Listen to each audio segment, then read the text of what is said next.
오늘은 이제 성령 강림 주일이기도 하고 총회 교육 주일이기도 합니다. 성령 강림절은 성령 하나님께서 이 땅에 오심으로 해서 교회가 탄생하였기 때문에 교회 생일이라고도 합니다. 또 우리 다음 세대를 돌아보며 새롭게 우리가 준비해야 될 그런 시기임을 또한 우리는 또 확인하게 됩니다. 먼저 그러면 이제 그 자료 화면을 하나 띄워주십시오. PPT 자료 화면 또 띄워주시면 우리나라 전국의 학생 인구가 점차 감소되고 있습니다. 2000년, 2010년, 2020년 초등학교, 중학교, 고등학교 매년 30%씩 이렇게 인구수가 감소하고 있습니다. 그래서 이 감소하는 이 비율을 보면서 우리 교회 학교도 아이들이 30%씩 감소할 것인가, 감소하는가? 사실 그렇지는 않습니다. 이 다음 장에 보시면 우리 전에도 한번 보여드렸는데 유초등학교 우리 전국 교회 이제 10년 추이인데 2011년은 이제 파란색이고 2022년 통계는 주황색입니다. 10년 만에 전체 제일 위에 있는 게 이제 총합인데 한 60%가 감소했습니다. 그러니까 우리나라 전국의 학생 인구 수는 30%씩 감소하는데 교회의 유초등학교 아이들은 60%가 감소하고 있는 것을 보게 되고요. 그 다음 장에 보면 중고등학교 아이들인데 중고등학교 이제 아이들은 10년 새에 77%가 감소했고, 그래서 이런 이제 가장 극심한 부족 이제 사라지는 그런 현상을 교회에서 지금 체험하고 경험하고 있습니다. 오늘 지금 우리의 삶을 이제 돌아보면서 그럼 어떻게 우리는 다음 세대를 준비하고 또 예비해야 될 것인가에 대한 고민을 안 할 수가 없습니다. 교회의 어린이와 청년이 잘 보이지 않는다는 것은 우리가 미래를 위해서 헌신과 섬김이 필요하다는 메시지를 우리에게 지금 하고 있는 것입니다. 어린이와 청년이 없을 때 우리는 어떻게 해야 될 것인가? 기초를 새로 놓아야 합니다. 오늘 이 말씀은 총회에서 보내준 이 내용으로 줄기를 가지고 제가 살을 붙여서 말씀을 전하게 됩니다. 그래서 이 제목이 사랑의 관계로 다음 세대를 준비합시다, 이렇게 제목으로 우리에게 주어졌습니다. 그러니까 우리가 기초를 새로 놓아야 되는데 어떻게 기초를 새로 놓아야 될 것인가 라고 할 때에 사랑의 관계로 기초를 새롭게 우리는 놓읍시다, 이런 의미로 말씀을 전하게 됩니다. 유대 총독으로 예루살렘에 귀환한 느헤미야가 무너져버린 이 예루살렘 성을 살펴보니까 사람을 다니던 길에도 짐승도 다니지 못하게 되어서 모여 살기 어려워진 그런 이제 예루살렘 성이 되었습니다. 많은 사람들이 예루살렘 성에 살지 못하였고 성 밖에 사람들이 살았습니다. 지금 우리 교회가 교회 안에 다음 세대가 잘 보이지 않는 것은 느헤미야가 예루살렘을 바라본 그런 모습과도 같습니다. 그래서 지금은 이 위기를 어떻게 넘기느냐, 이런 문제라기보다는 무너진 이 세대의 회복을 어떻게 다시 기초를 놓아야 할 것인가, 여기에 초점이 맞춰져 있는 것입니다. 이거 위기의 문제가 아니라 이것은 새롭게 우리는 기초를 놓아야 할 문제라, 이렇게 말씀드릴 수 있습니다. 그래서 첫 번째로 성령으로 충만한 사랑의 관계로 우리 교회의 기초를 놓아야 한다, 이렇게 말씀드릴 수가 있습니다. 노령화된 우리 교회가 10년 후면 과연 어떻게 될 것인가, 우리가 이런 이제 예측이나 추이를 보면서 우리가 살펴볼 수 있는데, 현실을 보면 문제는 있습니다.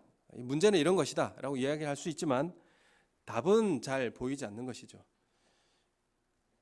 답은 분명히 있을 터인데 그 답은 우리는 성경에서 이 답을 찾아야 하는 것입니다.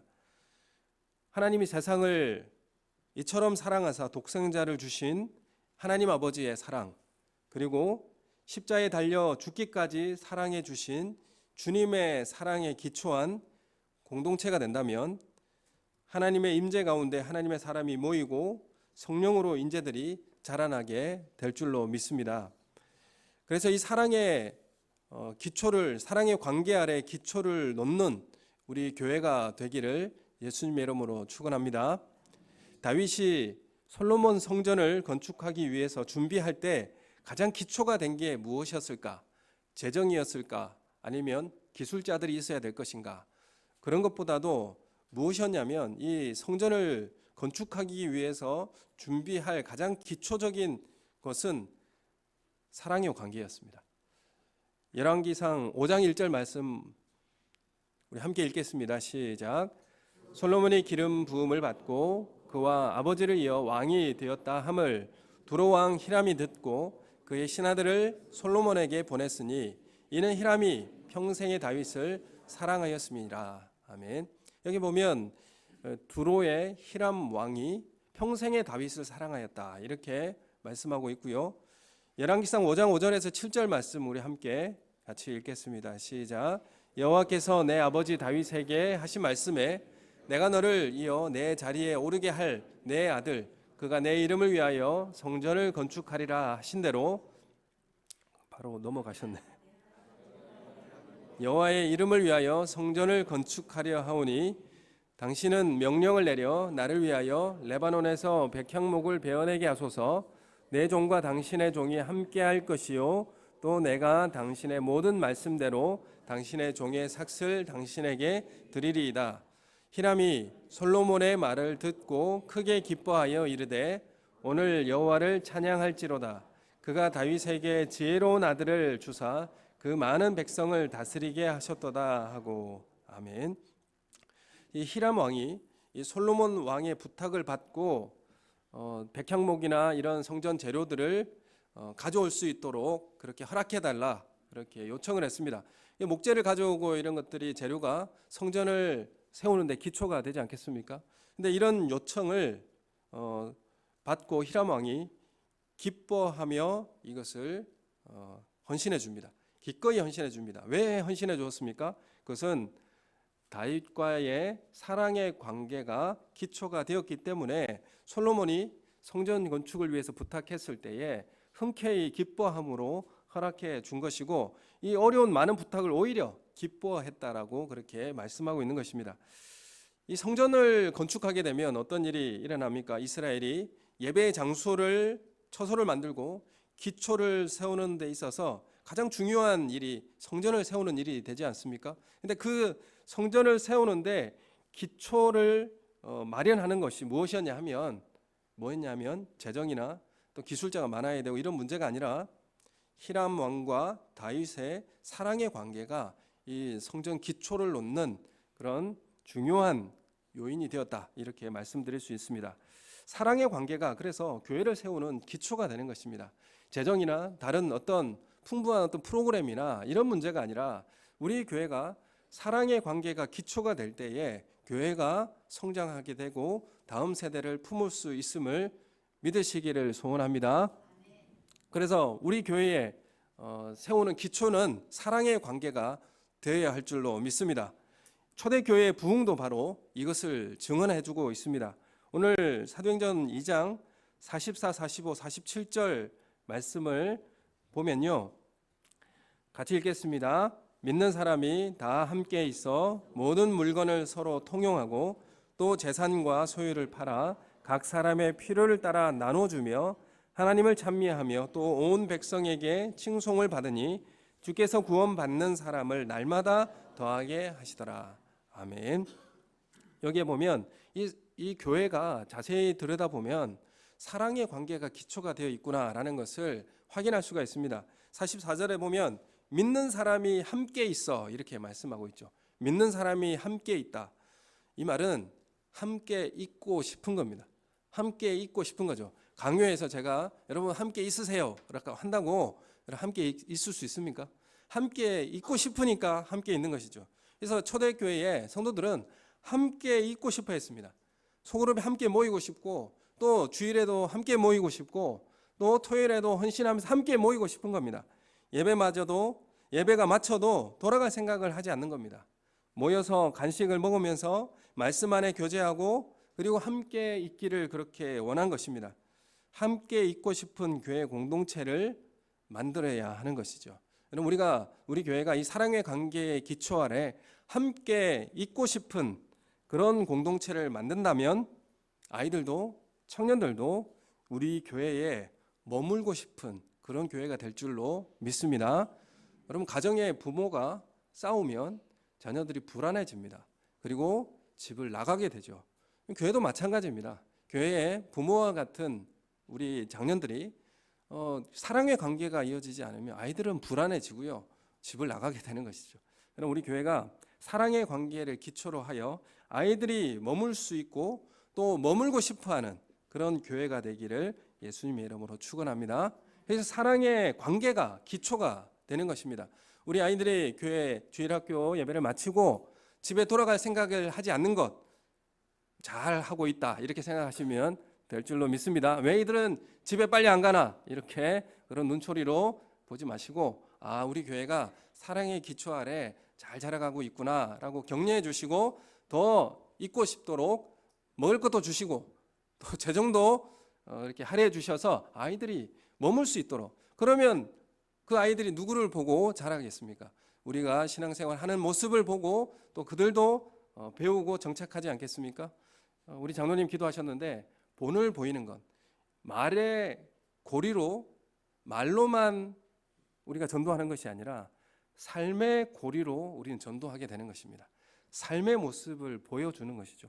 이걸 통해서 우리는 구원받는 사람들의 성도가 늘어나게 되는 것입니다. 그리고 이 초기 교회의 성도들을 보면 모든 물건을 서로 통용했다 이렇게 말씀하고 있습니다. 통용했다. 여러분, 이 물건을 나누어 쓰는 것인데, 남자가 나눠 쓰지 못하는 것이 이쪽이 뭡니까? 이 자동차를 빌려주지 못하고 하는데, 그리고 이제 여자에게 나눠주지 못하는 게 뭡니까? 옷인가요? 명품 가방? 예. 뭐 나눠줄 수 있는 게 뭘까 한번 생각해 보는데, 물건을 서로 나눠 쓰고 또 재산을 또 소유를 팔아서 각 사람의 필요에 따라 나누어 주었다 이렇게 말씀하고 있습니다. 이게 강제적인 재산을 공유해라 이렇게 말한 것이 아니라, 이건 공산주의가 아닙니다. 이게 사유재산을 금한 것이 아니라 이것은 이기심을 금지하게 된 것이죠. 자발적인 나눔이고 자기의 것을 자기의 소유로 여기지 않은 것입니다. 그래서 성령 충만한 사람은 자신의 충만함을 영으로 표현하지 않습니다. 그러니까 말로 표현하고 보이지 않는 것으로 표현하는 것이 아니라 보이는 것으로 표현하게 되어 있습니다. 물질과 계급과 기득권을 부인하는 것으로 확인하게 되는 것이죠. 여러분, 성령 충만과 성령의 열매의 첫 번째가 뭡니까? 사랑이죠. 그러니까 성령 충만의 모습은 어떻게 나타나느냐 하면, 영적인 것으로 나타난다기보다는 물질과 계급과 기득권을 부인하는 것으로 확인할 수가 있는 것입니다. 그걸 통해서 성령 충만한 것을 확인하게 되는 것이죠. 그래서 성령 충만한 이 사랑의 공동체는 집에 갈 생각을 안 한다 이렇게 말씀드릴 수가 있는 것이죠. 기도하고 나서도 돌아갈 생각을 할 수 없는 거예요. 금요 기도회 마치고 나면 성도님들이 집에 갈 생각을 잘 안 하시고 마당에서 이야기를 많이 하시더라고요.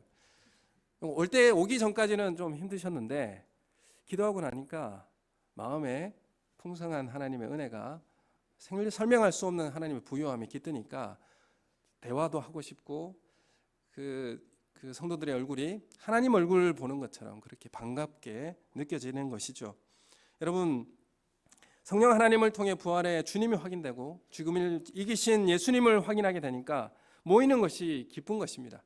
하나님의 은혜를 경험하게 되니까 만나는 것이 너무나 감사하고 기쁘게 되는 것입니다. 그래서 성령의 열매, 사랑의 관계는 교제라는 연합과 긴밀한 관계로 그래서 확인이 되는 것입니다. 함께 모이는 것 이상이고 단순한 모임 이상의 관계가 되는 것입니다. 함께 교회에서 모이고 싶고, 함께 물건과 소유를 나누고 싶고, 함께 식사하고 싶고, 함께 기도하는 것을 모두 포함하고 있습니다. 여러분, 이런 교회를 만들어낼 때에 우리가 다음 세대를 잃지 않을 줄로 믿습니다. 우리 사랑의 관계가 기초가 되는 것입니다. 이 관계의 기초를 만들어낼 때에 우리가 다음 세대를 준비하게 될 줄로 믿습니다. 두 번째는, 우리의 신앙의 모습은 가정으로 전수되어져야 하는 것입니다. 그래서 신앙 교육의 심장은 바로 가정에서의 교육이 되는 것입니다. 가정에서 부모의 신앙 교육이 기초가 되어야 한다. 이렇게 말씀드릴 수 있습니다. 예수님은 예배는 영과 진리로 드려야 한다 이렇게 말씀을 하셨는데, 오늘 사도행전에 보면 어떤 예배로 드리게 되는가? 오늘 42절 사도행전 2장 42절 말씀에는 사도의 가르침을 받는 것에 힘쓰는 교회였습니다. 그래서 사도들의 가르침을 받아 이렇게 말씀하고 있죠. 첫 번째가 말씀을 배우는 공동체였습니다. 내가 구원받은 것이 어떤 의미인지를 배워야 알지 않겠습니까? 내가 받은 하나님의 은혜가 어떤 것인지를 성경을 통해서 배워야 우리는 알게 되는 것이죠. 그래서 하나님의 말씀을 배우는데 시간을 헌신합니다. 자녀들에게 배우라고 하고 부모가 배우지 않으면 교육이 안 되죠. 우리 부모가 먼저 말씀을 배우는 그런 모습을 보여줄 때에 자녀들도 배울 수 있는 그런 길이 열리게 되는 것입니다. 집에서 책을 많이 보는 부모가 있는 자녀들이 책을 볼 가능성이 높겠습니까?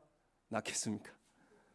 집에서 부모님들이 영상을 보고 스마트폰을 많이 보면 자녀들이 스마트폰을 많이 볼 가능성이 높을까요? 낮을까요? 우리가 어떤 모습으로 자녀들에게 비치는가에 따라서 우리 자녀들은 그 모습을 똑같이 따라가게 될 줄로 이거는 믿는다기보다는 우리 다 잘 알고 있죠. 우리가 자녀들을 탓할 문제가 아니라 우리 자신이 먼저 배우는 자리에 나오셔야 할 줄로 믿습니다. 그래서 구원받은 사람들에게 자연스럽게 나타나는 모습은 배우는 모습으로, 말씀을 배우는 모습으로 나아가게 됩니다. 말씀을 배우는 열심을 가지시는 우리 성도님 되시길 소원합니다. 그리고 46절에 보면 날마다 성전에 모이기를 힘쓰고, 성전에 모이기 힘쓴다. 교회의 대그룹 예배로 이렇게 모여서 예배를 드리는데 모이기를 힘썼고요. 그리고 집으로 돌아와서 떡을 떼고 교제하고 찬양하며 많은 사람들에게 칭찬을 받게 되니 많은 구원받은 성도들이 수를 다하게 되었다. 이렇게 말씀하고 있습니다. 그래서 교회 대그룹으로 예배를 드리고 우리 집으로 들어가서 소그룹 모임을 가졌다. 이렇게 말씀드리는 거죠. 우리는 주일날 예배를 드리고 또 점심 식사를 한 다음에 어디를 갑니까? 소그룹 모임을 하시죠. 그래서 이 소그룹 모임을 통해서 이 소그룹 모임을 이제 이 초기교회에서 어디서 했냐면 가정에서 한 것이죠. 가정에서 했고 가정에서 이제 모이게 된 것입니다. 그래서 이 하나님의 은혜가 가정으로까지 이어지고 신앙이 끊기지 않고 가정으로 연결되어지는 모습을 말씀을 하고 있는 것입니다. 말씀을 배우는데 열심을 가지고 또한 집에 와서 자녀들과 신앙 이야기를 하는 것입니다. 대그룹에 예배를 드리고 또한 우리 소그룹이 함께 모여서 신앙의 스토리를 이야기하는 거예요. 이번 주에 하나님의 은혜가 어떤 하나님의 은혜가 있었고 하나님께서 나를 어떻게 인도하셨고 하나님께서 나의 어떤 모습을 위로해 주셨고 치료해 주셨다. 이런 것들을 신앙의 스토리를 이야기하는 거죠. 소그룹에서는 그래서 내가 하나님 말씀 안에 어떤 은혜를 받았는지 나의 이야기를 하는 것입니다. 그리고 함께 공감하게 되는 것이죠. 마찬가지로 가정에서도요. 신앙의 스토리를 이야기해야 됩니다. 제가 저번 주 오후 예배 때 말씀드렸죠. 아이들과 함께 이야기할 때 신앙의 스토리를 이야기할 수 있어야 되죠. 하나님께서 아빠를 이렇게 인도해 주셨어. 하나님께서 반드시 너도 이렇게 인도해 주실 거야 라고 하는 신앙의 스토리를 이야기할 수 있는 가정이 되어야 합니다. 그래서 이게 믿음이 연결되어지는 것이죠. 신앙이 연결되어지게 되는 것입니다. 그래서 가정은 자녀들에게 신앙을 세워주는 기초의 단계가 되는 것입니다. 우리 교회가 이제 유아 세례 제도를 시행하고 있습니다. 유아 세례는 부모 중에 한 분이라도 믿음이 있으면 자녀 교육을 이제 부모에게 맡기고 이제 자녀가 믿음으로 자신이 고백할 때까지 최선을 다해서 양육하겠다라고 하는 그 선언이 담겨 있는 것이 유아 세례입니다. 그래서 그가 이제 자신의 신앙을 고백할 때가 되면 그 유아 세례를 받고 난 다음에 고백할 때쯤 되면 입교식을 하게 되는 것이죠. 그때까지 부모가 이 신앙을 내가 책임지고 안내하겠다. 이런 이제 의미에서 유아 세례를 주게 되는 것입니다. 그래서 신앙 교육은 가정에서 시작되고 가정은 가장 중요한 믿음의 학교가 되는 것입니다. 여러분 그래서 소그룹도 마찬가지예요. 우리가 소그룹에서 신앙 교육의 가장 기초가 되고요. 그 자리에서 내가 하나님의 은혜를 어떻게 경험했는지를 확인하고 나누는 자리가 되는 것입니다. 신앙교육은 가정에서 시작되고 또 가정은 중요한 믿음의 학교가 되는 것입니다. 어떤 유명한 학원이나 학교에서 배우는 것보다 가정교육이 차지하는 비중이 참으로 크게 되는 것입니다. 그래서 가정학교는 하나님께서 주관하시는 교육의 장이 되는 것입니다. 교회에서 하는 말과 집에서 하는 말이 다르면 자녀는 헷갈리게 되고, 그리고 자녀는 믿음이 거짓이구나 이렇게 생각하게 됩니다. 그래서 교회에서는 믿음이 최고다, 이렇게 하나님을 전적으로 신뢰하고 의뢰해야 된다라고 하는데, 집에서는 다른 이야기를 하시면, 그리고 중요한 선택 가운데 다른 선택을 하게 되면 자녀들은 헷갈리게 되고 믿음을 잃게 되는 것입니다. 거짓이구나, 이게 사람 보이기 위해서 하는 거구나, 이런 자녀들은 바로 캐치하게 되는 것이죠. 그래서 가정학교는 가장 중요한 교육의 장이 된다라고 말씀드릴 수 있습니다. 그래서 인생의 중요한 선택에서 믿음의 길을 선택하는 것으로 우리 교육하시는 우리 가정학교가 되기를 예수님의 이름으로 소원합니다. 또한 이어서 소그룹 모임도 이러한 모임이 가져질 수 있도록 초기 교회에 이런 신앙에 이어지는 그런 통로로서 사역할 수 있는 그런 소그룹이 되기를 예수님의 이름으로 소원합니다. 세 번째는 이 그리스도의 증인으로 자신을 주는 그런 공동체가 되어야 합니다. 자신을 주는 공동체. 예수님도 자신을 주셨잖아요. 자신이 가지고 있는 얼마를 준 게 아니라 자신 전부를 우리에게 주셨습니다. 이런 주는 공동체가 되어야 한다, 이렇게 말씀드릴 수 있는데, 사람의 삶에는 기생하는 삶이 있고 서로 돕고 사는 공생이 있고, 또 예수님과 함께 사는 영생의 삶이 있습니다. 우리 영생의 삶을 살아가는 삶은 어떤 삶인가? 그것을 예수님께서는 산상수훈의 황금률로 우리에게 말씀해 주십니다. 마태복음 5장 16절 말씀에 보면 같이 읽겠습니다. 시작. 이같이 너희 빛이 사람 앞에 비치게 하여 그들로 너희 착한 행실을 보고 하늘에 계신 너희 아버지께 영광을 돌리게 하라. 다음 마태복음 7장 12절 말씀 같이 읽겠습니다. 그러므로 무엇이든지 남에게 대접을 받고자 하는 대로 너희도 남을 대접하라. 이것이 율법이요 선지자다.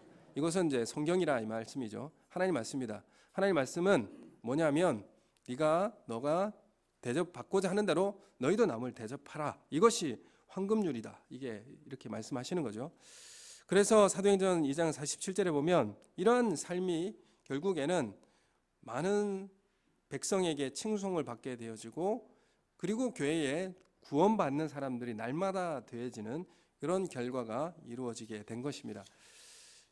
여러분, 우리가 친밀한 형제와의 관계로 물건을 서로 통용하고 재산과 소유를 팔아 각 사람의 필요를 따라 나누어주고 은혜가 만든 이 공동체의 모습을 보여줍니다. 이런 초대교회 성도들의 삶은 세상 사람들 보기에 어떤 삶일까요? 이렇게 나누어주고 그리고 나에게 하는 것을 남에게 그렇게 대해주고, 그리고 자신의 재산을 필요한 사람에 나누어주고 자신의 소유를 물건을 통용하고, 이런 모습 세상 사람들 보기에는 미련한 사람처럼 보이는 것이죠. 왜 네 거 그렇게 챙기지 못하고 이렇게 나누어 주느냐, 이렇게 세상 사람들에게 보이게 됩니다. 그 당시 사람들이나 지금 우리 이때의 사람들이나 세상 사람들 보기에는 이게 미련한 사람처럼 보이는 것입니다. 보편적인 사람들은 뭡니까? 경쟁, 이기심, 탐욕, 위선, 자기를 위한 삶을 사는 것이 보편적인 사람들의 그런 욕구이자 그런 모습입니다. 그런데 예수님은 이 땅에 오셔서 세상의 기준으로 볼 때는 이루신 것이 사실 하나도 없습니다. 학력도 없죠. 재산도 없고요. 33세에 사형수로 십자가에 죽으셨습니다. 세상에서 볼 때는 실패자고 세상의 성공과는 거리가 멀고요. 어쩌면 예수님은 미련한 삶을 살았다, 이렇게 말씀드릴 수가 있습니다. 예수님은 불의한 인간이 죽도록 그냥 놔두셔야 하는데 그것을 자신이 그 저주를 받기 위해서 사람의 몸을 입고 이 땅에 오신 것입니다. 자신을 배신하고 배척하는 사람들을 끝까지 사랑하시고 품어주었고 기다려 주셨습니다. 세상이 볼 때는 이 십자가는 미련한 선택이었습니다. 그런데 예수님께서 하신 일대로 행할 때에 세상에 영향 주는 교회가 됩니다. 세상을 살리는 교회가 되는 것입니다. 많은 사람들에게 칭송을 받고 날마다 구원받는 사람들을 더해 주셨습니다. 십자가의 어리석음이 복음의 위대함으로 나타나게 되는 것입니다. 고린도전서 1장 21절 말씀에 보면 십자가의 도가 멸망하는 자들에게는 미련한 것이요 구원을 받는 우리에게는 하나님의 능력이라 이렇게 말씀합니다. 또한 하나님의 어리석음이 사람보다 지혜롭고 하나님의 약하심이 사람보다 강하니라 이렇게 말씀하고 있습니다. 우린 연약해 보이지만 이것은 복음의 위대함으로 나타나게 되고요, 구원받는 하나님의 능력으로 우리 가운데 경험하게 될 줄로 믿습니다. 십자가는 세상이 볼 때 가장 미련하게 보이는 것입니다. 계시록의 말씀에도 보면 이렇게 말씀합니다. 죽도록 충성하라, 그리하면 생명의 면류관을 내게 주리라 이렇게 말씀합니다. 생명, 영생을 가진 우리 성도들과 우리의 삶이 죽도록 충성하라 이렇게 말씀하고 있는데, 죽도록이라고 하는 이 말은 죽기까지라고 하는 그런 표현이고, 이 말은 전부를 드리다 이런 의미가 있습니다. 전부를 드리듯이 전부를 드리는 것으로 충성해라 이렇게 말씀을 하고 있죠. 그럼 이런 삶을 살 때에 우리 가운데 위선적인 신앙의 유혹, 가짜 신앙의 유혹에서 이길 수 있는 힘이 바로 여기에서 나오는 것입니다. 죽도록 충성하라, 죽기까지 충성하라. 우리는 이것이 뭐냐 하면 가장 소중한 것을 주는 것입니다. 하나님도 가장 소중한 것을 내어주는 사랑이었고, 예수님도 가장 자신의 소중한 자신을 내어주는 그런 사랑을 보여주신 것입니다. 그래서 죽도록 충성하라, 이것이 영생을 가진 사람의 삶의 모습이다 이렇게 말씀을 하시는 것입니다. 여러분, 그래서 우리에게 가장 소중한 게 무엇입니까? 여러분, 가장 소중한 게 시간 아닙니까? 가장 바쁜 시간을 내어주고 아이들과 함께 해주고 교회의 성도들과 내 바쁜 시간을 할애해서 내어주고 가장 귀중한 돈과 재물을 나누어 주어서 함께 해주는 것, 여러분 소중한 것을 나누어 주는 것입니다. 가장 소중한 것을 주는 것입니다. 그것이 바로 자신을 내어주는 사랑인 것이죠. 여러분, 죽기까지 생명을 드려도 하나님 우리를 지켜주십니다. 여호수아가 가나안 땅 정복 전쟁을 수행할 때에 그 명령이 무엇이었습니까? 헤렘 전쟁이었죠. 헤렘이라고 하는 것은 진멸이었습니다. 진멸이라고 하는 게 어떤 의미냐면 두 가지 의미가 있는데, 진멸의 의미도 있고요, 또 한 가지는 전부를 드리다 이런 의미가 있어요. 남김없이 전부를 드리다 이런 의미가 있습니다. 우상은 하나도 남기지 말고 다 몰아내라, 그런 의미가 담겨져 있는 것이죠. 죽도록 충성하라 이런 의미도 함께 거기에 헤렘이라고 하는 전부를 드리다라는 의미 가운데 담겨져 있는 것입니다. 여러분, 얼마나 하나님께 나의 가장 소중한 것을 드리고 계십니까?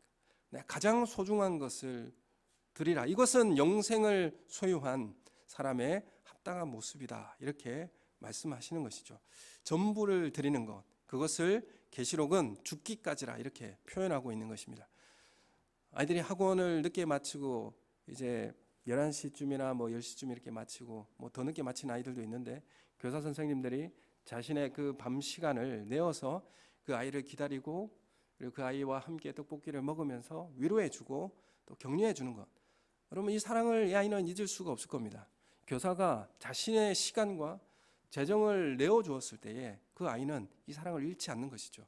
여러분, 교회가 나를 내어주는 사랑, 내 가장 소중한 것을 내어줄 때에 우리에게 초청되어지는 그 사람이, 새 신자가 우리 가운데 정착하게 되고요, 그리고 우리의 생명을 우리 가운데 더해주는 그런 길이 열리게 될 줄로 믿습니다.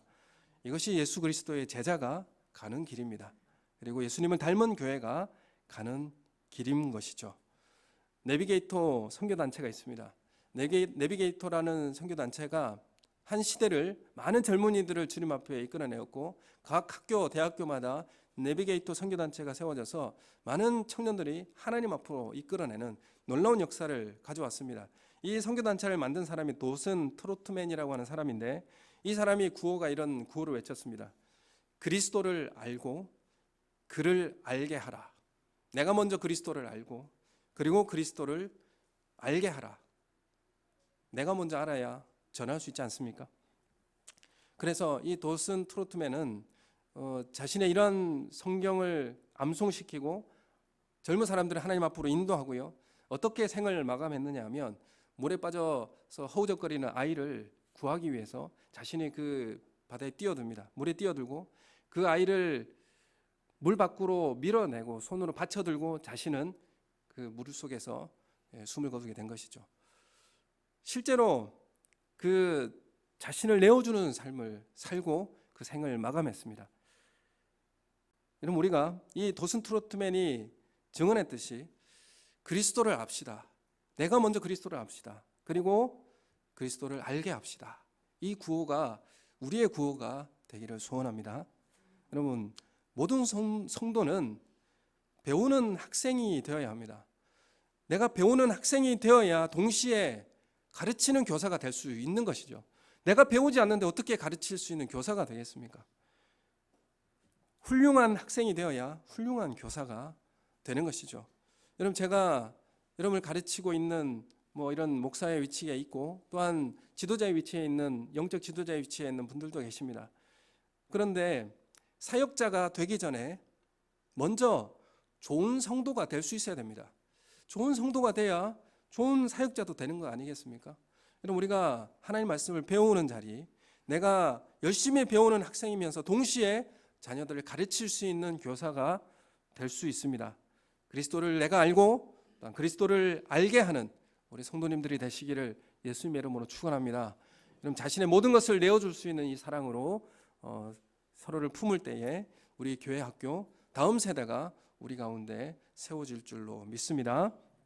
오늘 2024년 총회 교육주의를 맞이하면서 모두가 배우고 모두가 가르치는 그런 교사로서 부르신 이 은혜에 합당한 교회를 만들어가는 우리 성도님들 되시기를 소원합니다. 하나님의 사랑에 기초한 이 관계를 다시 세웁시다. 세상의 이기적 자기 중심적 탐욕이 우리 교회는 발붙이지 못하도록 하는 그런 교회가 되기를 예수님의 이름으로 소원합니다. 모든 관계와 모든 시간 속에서 하나님의 아름다운 덕을 선전하고 그리고 하나님의 나라를 증언하는 그런 교회가 되기를 예수님의 이름으로 축원합니다. 우리 함께 기도하겠습니다.